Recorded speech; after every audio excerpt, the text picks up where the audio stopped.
शपथ घेतो की माझे संपूर्ण कुटुंब गाव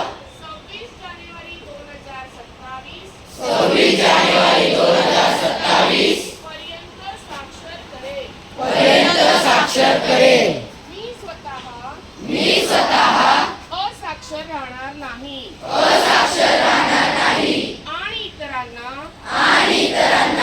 असाक्षर राहू देणार नाही. मी माझ्या कुटुंबातील सदस्य मित्र आणि समाजातील प्रत्येक व्यक्तीला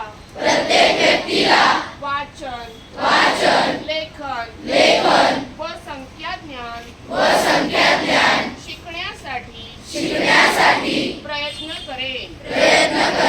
मी किमान 2 असाक्षर व्यक्ती साक्षर करण्यासाठी प्रचार व प्रसार करेन. मुलगा असो वा मुलगी, स्त्री असो वा पुरुष, सर्वांना समान शिक्षण मिळावे यासाठी मी प्रयत्नशील राहीन. राज्याचे 100% साक्षरतेचे ध्येय